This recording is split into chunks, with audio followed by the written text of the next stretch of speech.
Le monde fait un pas de plus vers l'accomplissement des prophéties de la fin des temps.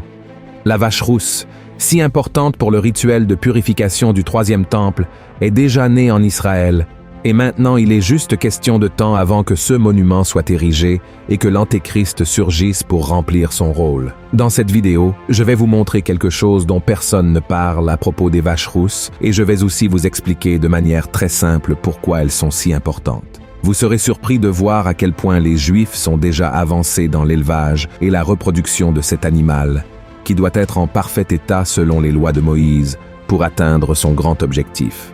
En fait, certains pensent que ces vaches seront la raison de l'aggravation de la guerre entre Juifs et Arabes, pouvant même entraîner un conflit d'ampleur mondiale. Mais est-ce qu'une simple vache peut vraiment être la raison du début de la Troisième Guerre mondiale? Je vais vous dire tout, ce que je pense à ce sujet, alors restez avec moi jusqu'au bout. Avant tout, je tiens juste à vous demander de vous abonner à ma chaîne. C'est très facile, ça ne coûte rien. Il vous suffit de cliquer sur le bouton s'abonner et d'activer la cloche de notification, car je veux vous aider à comprendre la Bible de manière simple et facile. Alors, commençons. Dans le 19e chapitre du livre des Nombres, dans l'Ancien Testament, Dieu a donné à Moïse des instructions sur un rituel de purification pour les personnes considérées comme impures, afin qu'elles puissent se réintégrer dans la communauté. La procédure comprenait l'utilisation d'une génisse entièrement rouge, et cette vache ne devait pas avoir mis bas un veau, et n'avait pas non plus effectué de travail, comme labourer par exemple. Contrairement aux autres animaux, cette vache devait être sacrifiée par le prêtre, en dehors du tabernacle. Ensuite, un autre homme venait et brûlait l'animal entièrement.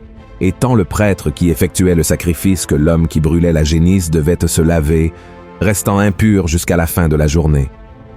Ensuite, un troisième homme recueillait les cendres de la vache et les conservait dans un endroit propre, à l'extérieur du camp, devant lui aussi se laver après cela. Ce cendre était mélangé à de l'eau, appelée eau de purification, et servait à purifier les personnes qui avaient touché des cadavres ou étaient restées dans des tentes où quelqu'un était mort. Cette purification permettait à la personne de retourner vivre dans le camp des Hébreux. Et si elle ne le faisait pas, la personne était exclue de la communauté. Mais il y a juste un problème. Ce rituel n'est pas pratiqué depuis des milliers d'années, car le tabernacle n'existe plus et le temple de Jérusalem non plus, où ces rituels étaient réalisés, car il a été détruit en l'an 70 après Jésus-Christ. Et comme les Juifs veulent reconstruire le temple, car ils croient que le Messie viendra dans le monde pour s'asseoir en lui, ils se préparent déjà à ce que, bientôt, ces rituels de l'Ancien Testament soient à nouveau pratiqués. En 2018, l'entité israélienne Institut du Temple a informé le monde de quelque chose de surprenant. Après de longues recherches et des millions de dollars d'investissement, la première génisse entièrement rouge depuis 2000 ans a été trouvée aux États-Unis. Et à partir de maintenant, ils sont prêts à commencer la construction du troisième temple de Jérusalem, ce qui signifie que nous sommes très proches de l'accomplissement des prophéties de la fin des temps, y compris l'arrivée de l'Antéchrist et le retour de Jésus. Le 16 septembre 2022, 5 génisses rouges considérées comme parfaites ont été transportées d'une ferme dans l'État du Texas à la capitale israélienne, où elles sont sous la garde de l'Institut du Temple, qui attend avec impatience le moment du sacrifice de la première bête, car sans cela, il sera impossible de reconstruire le si attendu troisième temple de Jérusalem. Le monde n'a connu que 2 temples juifs. Le premier a été construit sur le mont du Temple par le roi Salomon et a duré 390 ans, jusqu'à ce que les Babyloniens le détruisent en 586 avant Jésus-Christ. Et le deuxième, construit après la captivité du peuple juif en Babylone, au même endroit, est resté debout pendant 585 ans avant d'être détruit par les Romains en 70 après Jésus-Christ. Quant au troisième temple, il est lié à une prophétie qui se réalisera à la fin des temps. La Bible est claire sur le fait que c'est en cet endroit que l'Antéchrist s'assiéra pour gouverner le monde, trompant les Juifs et les persécutant. Mais avant de parler du début du règne de l'Antéchrist sur la terre, nous devons comprendre pourquoi les Juifs sont si enthousiastes à l'idée de l'arrivée des génisses rouges en Israël. Depuis l'époque de Moïse, les Juifs ont toujours cru que la présence de Dieu était liée au fait qu'ils étaient près du tabernacle et, plus tard, du temple. Et avec la destruction de ces 2 lieux physiques par des peuples ennemis, Les Juifs croient que Dieu a cessé d'être complètement de leur côté et, par conséquent, n'a pas encore envoyé pour eux le Messie promis dans les Écritures. Rappelez-vous qu'ils ne croient pas que Jésus est le Messie. Pour les Juifs, Dieu enverra le Messie aux enfants d'Abraham lorsque le temple sera reconstruit et, par conséquent, l'alliance entre eux sera rétablie. Et ici, je veux juste ouvrir une parenthèse très rapidement pour que vous compreniez à quel point ce fait est important pour eux. Les théologiens juifs croient que, pendant toute la période de l'Ancien Testament, seules 9 génisses rouges parfaites ont été trouvées et sacrifiées pour ce rituel de purification. Et maintenant, revenons à notre sujet. L'Institut du Temple n'attend qu'un feu vert pour commencer les travaux de construction du bâtiment, qui sera identique au Temple de Salomon et sera érigé exactement au même endroit. Les architectes responsables ont déjà remis les plans prêts, les meubles et les ustensiles qui seront utilisés dans le temple sont tous prêts. Et un autre fait important déjà annoncé est que les personnes qui serviront dans le 3e temple ont déjà été sélectionnées. On sait qu'elles sont toutes de la lignée d'Aaron, le frère de Moïse, et le premier grand prêtre du temple que les Hébreux ont élevé lors de la pérégrination dans le désert, en direction de la terre promise. De plus, ces personnes participent déjà aux répétitions pour la cérémonie d'inauguration du temple, où elles effectueront le premier sacrifice de purification du lieu avec les cendres de la première génisse rouge. Mais certaines choses doivent encore être réglées. Le 3e temple sera construit dans un endroit sacré pour les Juifs, les chrétiens et les musulmans, étant également l'un des endroits les plus disputés du monde. Là se trouve la mosquée Al-Aqsa et le dôme du rocher, construit au 7e siècle et faisant partie des structures les plus anciennes du monde musulman. Bien qu'Israël ait repris le contrôle de la vieille ville de Jérusalem et de la zone du mont du Temple lors de la guerre des 6 jours en 1967, le mont reste sous la garde de la Jordanie en raison du traité de paix signé à l'époque.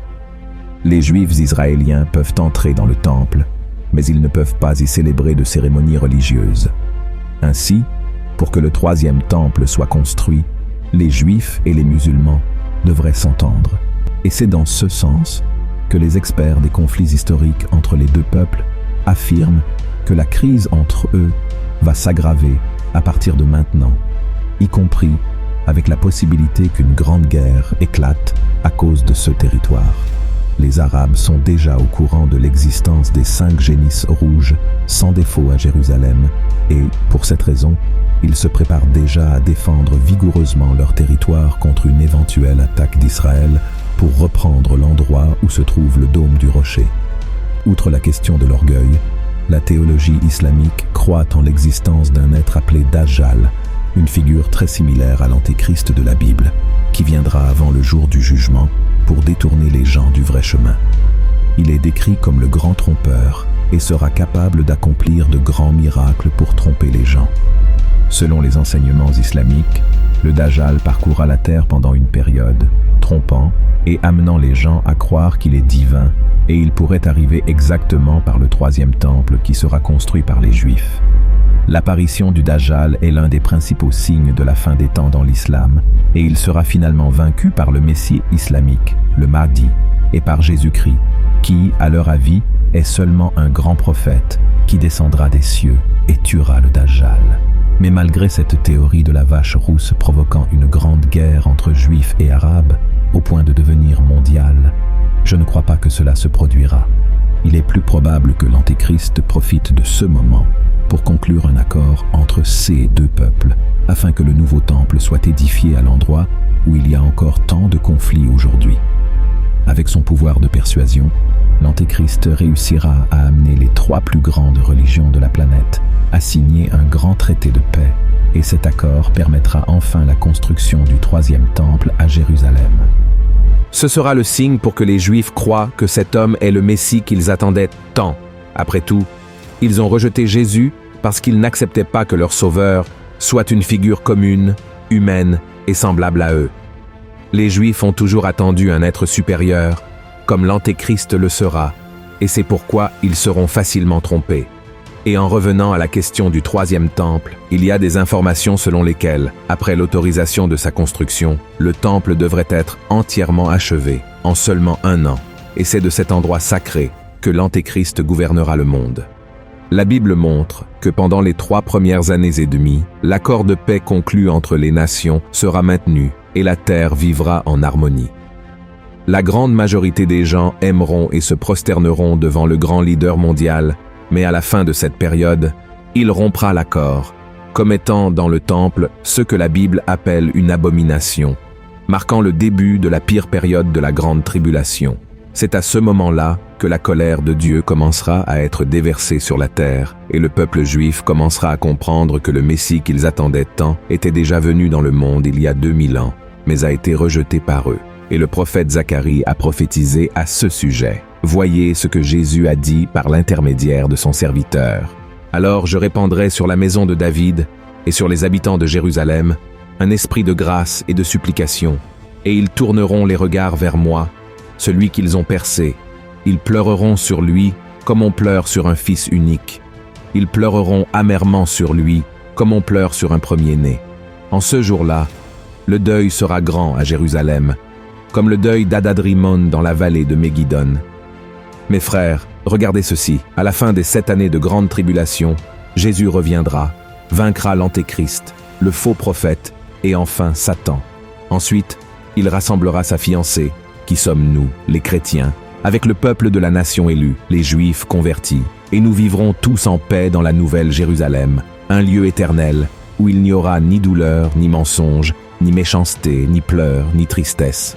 Alors mes frères, même si ces génisses rouges, sans défaut, ont une grande signification pour les Juifs à ce moment de l'histoire, elles ne signifient absolument rien pour nous.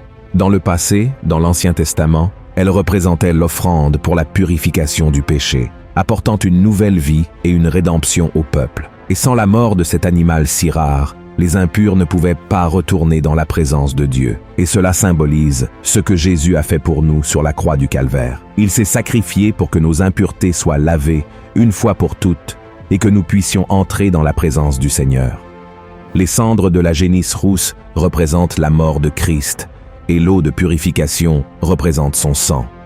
Quant à la construction du 3e temple, je sais que beaucoup de chrétiens sont terrifiés quand ils entendent parler de ce sujet, mais nous ne devrions pas nous inquiéter car le Christ nous a déjà assuré la victoire et notre couronne est gardée. Nous devons seulement persévérer jusqu'à la fin. Amen. À la fin du livre de l'Apocalypse, le Seigneur nous laisse le message suivant. Voici, je viens bientôt, et ma rétribution est avec moi, pour rendre à chacun selon ce qu'est son œuvre. Je suis l'alpha et l'oméga, le premier et le dernier, le commencement et la fin. Heureux ceux qui lavent leurs robes, afin d'avoir droit à l'arbre de vie et d'entrer par les portes dans la ville. Alléluia. Si vous avez aimé ce message, partagez-le avec vos amis et votre famille et abonnez-vous à ma chaîne. Je vous attends dans la prochaine vidéo. Que Dieu vous bénisse puissamment.